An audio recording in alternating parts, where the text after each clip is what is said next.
ಉಷ್ಣವಲಯದ ಕಾಡುಗಳಲ್ಲಿ ಕಂಡುಬರುವ ಈ ವೃಕ್ಷದ ಹೆಸರು ಕೆಂದಲಸು. ತಿನ್ನಲು ಯೋಗ್ಯವಾದ ಕಾಯಿ ಹಾಗೂ ಹಣ್ಣುಗಳಿಂದ ಕೂಡಿದ ಔಷಧೀಯ ಮೌಲ್ಯಗಳನ್ನು ಹೊಂದಿರುವ ವೃಕ್ಷವಾಗಿದೆ. ಇದರ ವೈಜ್ಞಾನಿಕ ಹೆಸರು ಗ್ರಿವಿಯಾ ಟಿಲಿಫೋಲಿಯಾ, ಕುಟುಂಬ ಟಿಲಿಯೇಸಿಯೇ ಹಾಗೂ ಮಲ್ವೇಸಿಯೇ ಎಂದು ಕೂಡ ಗುರುತಿಸಲಾಗುತ್ತದೆ. ಈ ಕೆಂದಲಸು ವೃಕ್ಷದಲ್ಲಿ ಹಲವಾರು ಪ್ರಭೇದಗಳಿದ್ದು, ಇದೇ ವೃಕ್ಷವನ್ನ ಹೋಲುವ ಗಿಡ ಹಾಗೂ ಮರಗಳು ಕೂಡ ಇವೆ. ಸಂಸ್ಕೃತದಲ್ಲಿ ಧನುವೃಕ್ಷ ಎಂದು ಕರೆಯುವ ಈ ಮರವನ್ನ ಕನ್ನಡದಲ್ಲಿ ಕೆಂದಲಸು, ತಡಸಲು ಹಾಗೂ ಬುತ್ತಲೆ ಎಂದರೆ ಹಿಂದಿಯಲ್ಲಿ ಧಮನಿ ಹಾಗೂ ಆಂಗ್ಲ ಭಾಷೆಯಲ್ಲಿ ಡಮನ್ ಟ್ರೀ ಎನ್ನಲಾಗಿದೆ. ಉಷ್ಣವಲಯದ ಕಾಡುಗಳು, ಹುಲ್ಲುಗಾವಲು, ಕುರುಚಲು ಕಾಡುಗಳಲ್ಲಿ ಕಂಡುಬರುವ ಕೆಂದಲಸು ಭಾರತ ಸೇರಿದಂತೆ Sri Lanka, Pakistan, Africa, Thailand, Myanmar, Cambodia ಮುಂತಾದ ದೇಶಗಳಲ್ಲಿ ಕಂಡುಬರುತ್ತದೆ.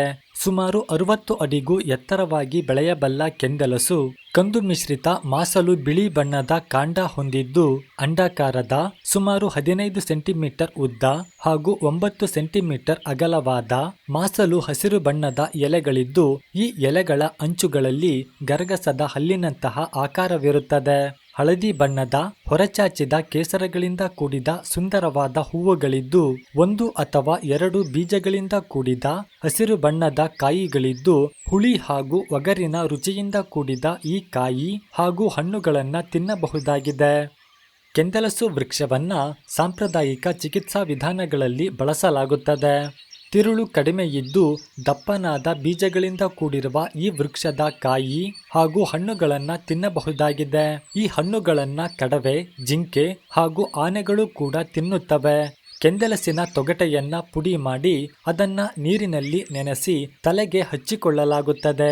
ಇದು ಶರೀರಕ್ಕೆ ತಂಪುಕಾರಕವಾಗಿರುವುದರ ಜೊತೆಗೆ ತಲೆ ಕೂದಲಿನ ಉದುರುವಿಕೆಯನ್ನ ತಡೆಯುತ್ತದೆ ಎನ್ನಲಾಗಿದೆ. ಇದರ ತೊಗಟೆಯ ಕಷಾಯವನ್ನ ಜೀರ್ಣಶಕ್ತಿ ಹೆಚ್ಚಿಸಲು, ಕಫ, ಅತಿಸಾರ, ಪಿತ್ತ, ಜ್ವರ ಹಾಗೂ ರಕ್ತವ್ಯಾಧಿಗಳ ಸಮಸ್ಯೆಗಳಲ್ಲಿ ಬಳಸಲಾಗುತ್ತದೆ. ಈ ತೊಗಟೆಯ ಕಷಾಯವನ್ನ ಅಫೀಮಿನ ಸೇವನೆಯಿಂದುಂಟಾದ ನಶೆಯ ಹಾನಿಗೆ ವಾಂತಿಕಾರಕವಾಗಿಯೂ ಕೂಡ ನೀಡಲಾಗುತ್ತದೆ. ಈ ತೊಗಟೆ ಹಾಗೂ ಎಲೆಗಳಿಂದ ಹಾವಿನ ಕಡಿತಕ್ಕೆ ಚಿಕಿತ್ಸೆ ನೀಡಲಾಗುತ್ತದೆ ಹಾಗೂ ಈ ತೊಗಟೆಯ ನಾರಿನಿಂದ ಹಗ್ಗ ತಯಾರಿಸಲಾಗುತ್ತದೆ. ಈ ವೃಕ್ಷದ ಯಾವುದೇ ಅಡ್ಡಪರಿಣಾಮಗಳ ವರದಿಗಳಿಲ್ಲ.